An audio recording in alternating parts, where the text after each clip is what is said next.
Hello दोस्तों, मैं अभिषेक रॉय आपका फिर से स्वागत करता हूं हम अपने यूट्यूब चैनल पे।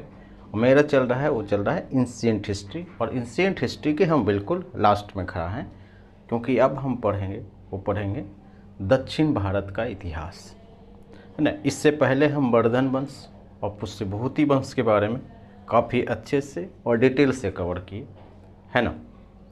तो वो तो समाप्त हो गया। आज हम पढ़ेंगे दक्षिण भारत का इतिहास।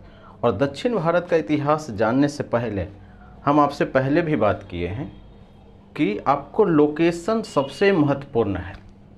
उन्हें हिस्ट्री जानने के लिए आपका अगर ज्योग्राफी में थोड़ा सा समझ है कि अगर हम पढ़ रहे हैं दक्षिण भारत का इतिहास, दक्षिण भारत, तो आपको पता होना चाहिए कि दक्षिण भारत कौन सा जगह है या कौन कौन सा जगह दक्षिण भारत के अंतर्गत आता है। यदि आपको इतना पता है तो वहीं से लगभग 70-80% जो हिस्ट्री है वो समाप्त हो जाता है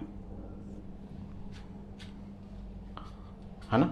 जैसा कि हम आपसे पहले भी बात किए हैं, और हम इससे पहले जितने भी टॉपिक पढ़े हैं उसमें हम हमेशा यही बात किए हैं कि आपको लोकेशन इम्पोर्टेंट है। चाहे मौर्यों के टाइम में है, गुप्तों के टाइम है, सातवाहन के बारे में पढ़े, या मगध का साम्राज्य के बारे में पढ़े, या हम महाजनपद में भी हम पढ़े हैं, तो उसमें भी हम क्या देखते हैं कि हमें लोकेशन महत्वपूर्ण है। और जब लोकेशन आपको पता रहेगा तो वहाँ के बारे में आपका ज्योग्राफी समझ है, तो वहाँ क्या चीज़ें कैसे होगा ये भी आपको समझ में आ जाएगा। क्लियर। तो दक्षिण भारत का इतिहास जानने से पहले हम ये थोड़ा सा समझ लेते हैं कि दक्षिण भारत में का लोकेशन क्या है और उसके आसपास क्या क्या चीज़ें हैं। क्लियर।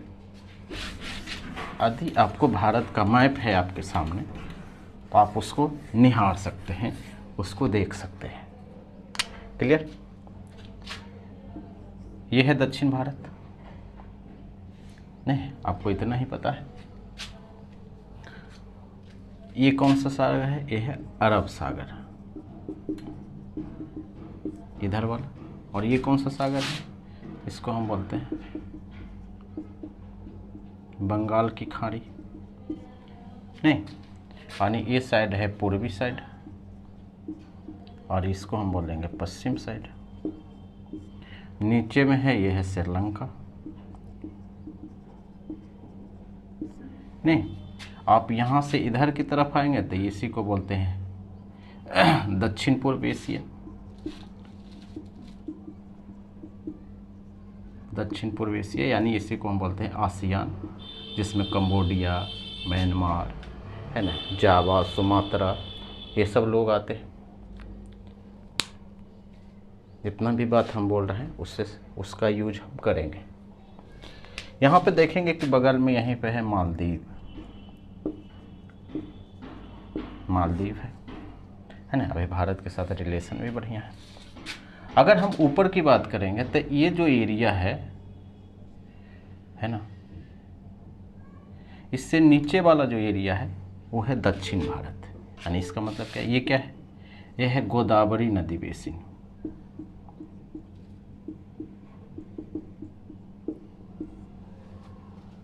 है ना। और इसके जस्ट ऊपर जाएंगे तो वो है नर्मदा नदी बेसिन। नहीं, इसके ऊपर क्या है? महाराष्ट्र।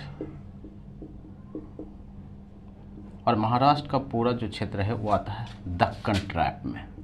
नाम सुने होंगे, दक्कन ट्रैप। क्लियर। इस क्षेत्र को, इधर वाले को हम बोलते हैं मालाबार तट। यानी ये जो तट रेखा है समुद्र के किनारे, इसको हम बोलते हैं मालाबार, और इसको हम बोलते हैं कोरोमंडल तट। ठीक है। आप देखेंगे कि इस एरिया में क्या है? ये है क्या चीज़? यहाँ तक है कि क्या? केरल। इधर आप देखेंगे तो ये है तमिलनाडु नीचे तक। क्लियर है। और तमिलनाडु के ऊपर देखेंगे तो ये है आंध्र प्रदेश, और केरल के ऊपर देखेंगे तो ये है कर्नाटका। और कर्नाटका के ऊपर, कर्नाटका अगर पूरा है तो कर्नाटका के ऊपर क्या है? महाराष्ट्र, है ना। और इसके अगर इस साइड की बात करेंगे तो इधर हो जाता है गोवा, और थोड़ा सा और ऊपर आप बढ़ेंगे तो इसको हम बोलेंगे कोंकण तट, कोंकण तट, है ना। और फिर ये कहाँ तक चला जाता है? गुजरात तक। यानी जो समुद्र के किनारे जो स्टेट लगता है भारत में, है ना, यानी समुद्री राज्य, तो कौन कौन सा राज्य आएगा? तो वो आ जाएगा, आता है गुजरात, उसके बाद आता है महाराष्ट्र, नहीं, उसके बाद आता है गोवा, गोवा के बाद क्या आएगा? कर्नाटका, उसके बाद केरल, तमिलनाडु, और उसके बाद क्या आता है? आंध्रा, आंध्रा के बाद उड़ीसा, और उड़ीसा के बाद क्या? बंगाल। ये समुद्र के किनारे, यानी जब हम दक्षिण भारत का इतिहास पढ़ेंगे तो समुद्र का भी जिक्र आएगा, दक्षिण भारत का इतिहास पढ़ेंगे तो श्रीलंका का भी जिक्र आएगा, दक्षिण भारत का इतिहास पढ़ेंगे तो मालदीव का भी जिक्र आएगा, दक्षिण भारत का इतिहास पढ़ेंगे तो दक्षिण पूर्व एशिया का भी जिक्र आएगा। ये लोकेशन जरूरी है, महत्वपूर्ण है। क्लियर है? तो अब हम समझ जाते हैं कि आपको इतना बात पता है ना। तो शुरुआत करते हैं।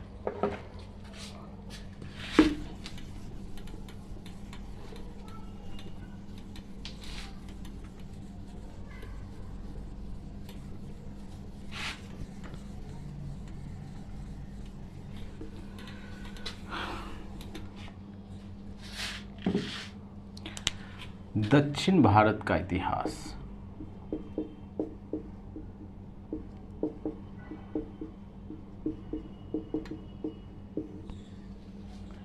है ना। और दक्षिण भारत का इतिहास जानने के लिए जो सबसे महत्वपूर्ण जो जानकारी है जिससे हमें दक्षिण भारत का इतिहास पता चलता है वो है संगम साहित्य। यानी दक्षिण भारत के इतिहास का जो जानकारी है हमें कहाँ से मिलती है? वो मिलती है संगम साहित्य से। क्लियर? संगम साहित्य, संगम का मतलब है कि जहाँ पे मिलते, है ना। हम जैसे बोलते हैं ना कि गंगा और यमुना का संगम है कहाँ? प्रयागराज। यानी प्रयागराज क्या है? दो नदियों का संगम है, नहीं, यानी दो नदी प्रयागराज में मिलती है तो प्रयागराज क्या हुआ? संगम स्थल हो गया। संगम साहित्य का मतलब क्या है?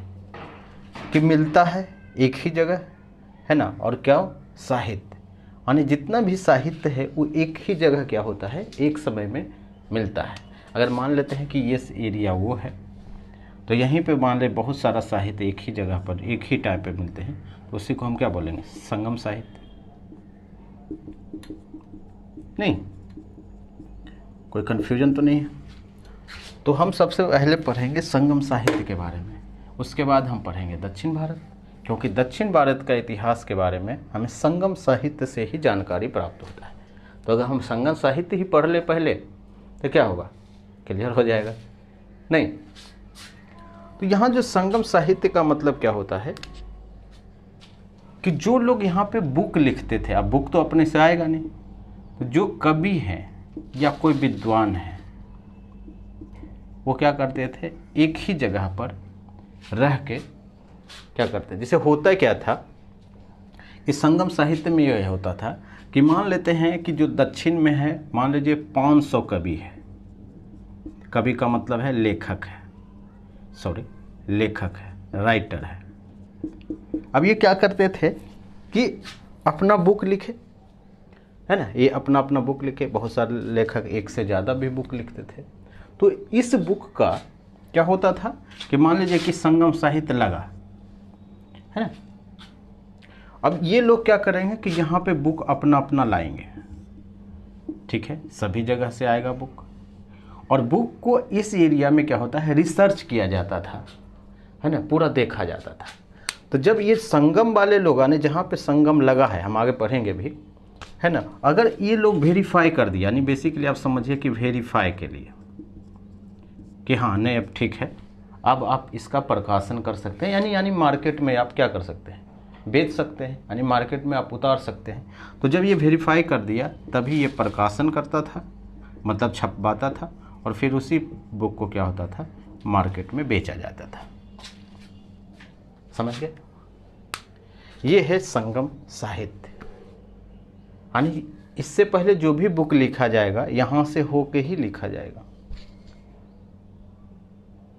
नहीं, अभी क्या कंडीशन है, जैसे आप कोई बुक लिखे, आप कुछ कंटेंट लिखे और आपको क्या कराना है, छपवाना है, तो आपको सीधे क्या करेंगे, प्रकाशन के पास ले जाएंगे। अगर प्रकाशन आपका बुक छापने के लिए तैयार हो जाता है तो छाप देता है, और जब वो छापता है फिर वही चीज़ को क्या होता है, आप मार्केट में बेचते हैं बुक को। यानी वहाँ पर कोई अलग अथॉरिटी नहीं है, आपका बुक कैसा है, किस टाइप का है, आप जो बता रहे हैं उसके लिए अवेलेबल है नहीं है ना। तो ये सब वेरीफाई करने के लिए सिस्टम अभी नहीं है, लेकिन यहाँ पे था। कहाँ पे? संगम साहित्य में। और संगम साहित्य कहाँ होता था? दक्षिण भारत के इतिहास, यानी दक्षिण भारत में। क्लियर?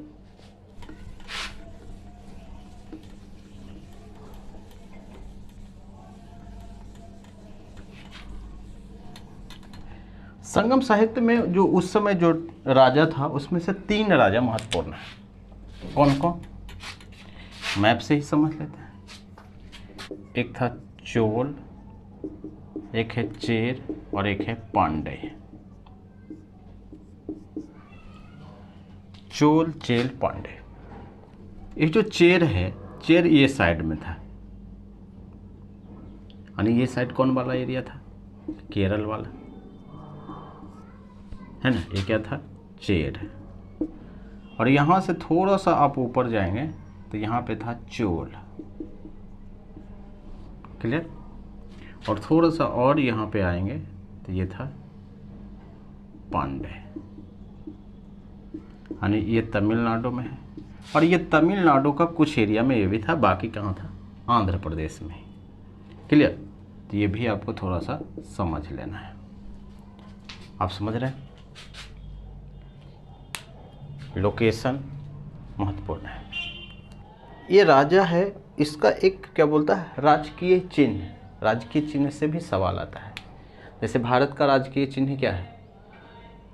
अशोक का चक्र जो है वो वाला है। तो जो चेर का है वो क्या है? वो है धनुष, राजकीय चिन्ह।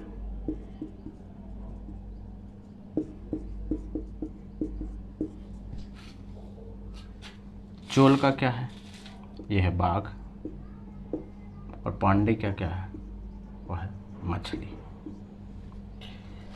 यहाँ तक कोई कंफ्यूजन नहीं है कि इस तीनों में सबसे महत्वपूर्ण कौन था, यानी सबसे शक्तिशाली कौन था? तो वो था चोल, सबसे शक्तिशाली। क्लियर है?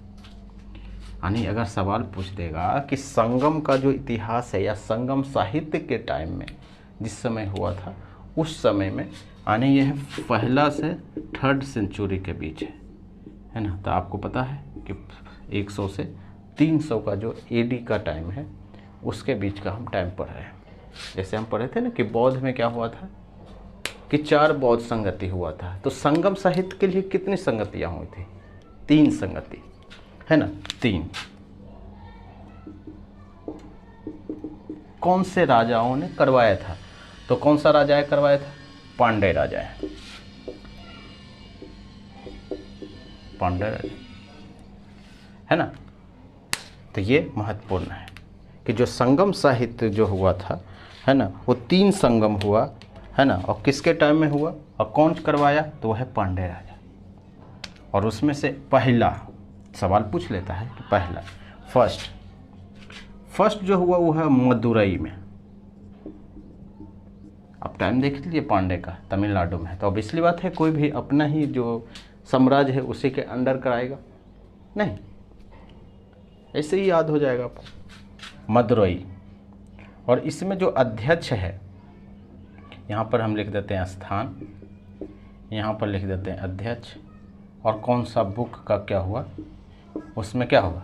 प्रकाशन हुआ, यानी ये लोग अलाउ करवाया। क्लियर। तो ये मदुरई में हुआ। और पहला जो था वो था अगस्त ऋषि। अगस्त ऋषि यानी अध्यक्ष कौन बने फर्स्ट का, अगस्त ऋषि। और इसमें जो बुक है, जो अभी तक जो बुक है, कोई बुक अभी उपलब्ध नहीं है। यानी जो भी बुक का प्रकाशन हुआ अभी के टाइम में क्या हुआ, उपलब्ध नहीं है, इसलिए हमें पढ़ना ही नहीं। दूसरा जो संगति है वो हुआ कपाटपुरम। और कपाटपुरम ऑब्वियसली बात कहाँ है, तमिलनाडु में ही है नहीं। और इसमें जो महत्वपूर्ण है ये भी किए हैं, ये भी अगस्त ऋषि के अध्यक्ष में है ना। और अगर तीसरा पूछेगा तो तीसरा हुआ कहाँ, तीसरा हुआ मदुरई में ही, यानी नेक्स्ट मदुरई में ही। और इसके जो अध्यक्ष बने इनका है नक्कीटर। नक्कीटर नक्कीटर। यानी इसके अलावा जितना भी साहित्य हम पढ़ेंगे क्या हुआ, यानी बाकी सभी साहित्य, बाकी सभी जो है क्या हुआ, तीसरे संगम में हुआ या तीसरी संगति में हुआ। अब आपको थोड़ा सा अगस्त ऋषि के बारे में जान लेना चाहिए कि अगस्त ऋषि आखिरकार क्या चक्कर है। क्योंकि अगस्त ऋषि का जो है शिष्य है नक्कीटर। तो नक्कीटर तो उतना ऑब्वियसली बात शिष्य है, तो इन्हीं का ये जो काम किए हैं उसी को ये आगे बढ़ाने का काम करेंगे नहीं।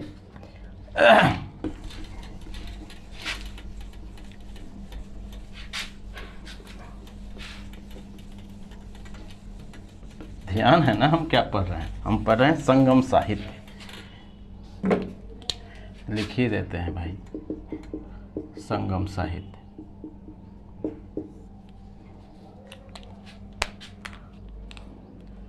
अब हम पढ़ेंगे अगस्त ऋषि।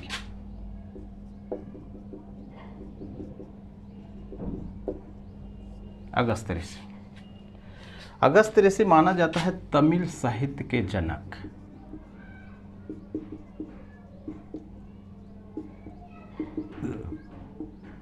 तमिल साहित्य के जनक। आप समझ रहे हैं, यानी इसका मतलब क्या है, संगम साहित्य में सबसे महत्वपूर्ण व्यक्ति कौन थे, अगस्त ऋषि। यानी अगस्त ऋषि जिस बुक को बोल दिए कि हाँ छपवा लो, छप गया नहीं, ये चीज़ें। दूसरा है दक्षिण भारत का आर्यकरण। भारत का अगर आर्यकरण किसने किया, तो ये किसने किया, अगस्त ऋषि ने ही किए हैं नहीं। और जो दक्षिण भारत का जो प्रमुख देवता है, यानी देवता से रिलेटेड है, आर्य का मतलब वही सब चीज़ होता है। जो प्रमुख देवता है वो है मुरुगन। मुरुगन, या इसको बोलते हैं सुब्रमण्यम स्वामी। सुब्रमण्यम स्वामी है ना। एक बुक भी आया था मुरुगन करके, तो आप देखिएगा तो वो क्लियर हो जाएगा कि उस बुक में दिखाया गया है कि कोई व्यक्ति ही है, उसका नाम सुब्रमण्यम है, और वो क्या है, मुर्गा का जो मास्क होता है वो पहन के लोगों को मदद करता है ना। तो वो काफ़ी अच्छी मूवी है, अब देखिएगा। तो वो कंसेप्ट जो है वो यहीं से लिया है, मुरुगन का कंसेप्ट।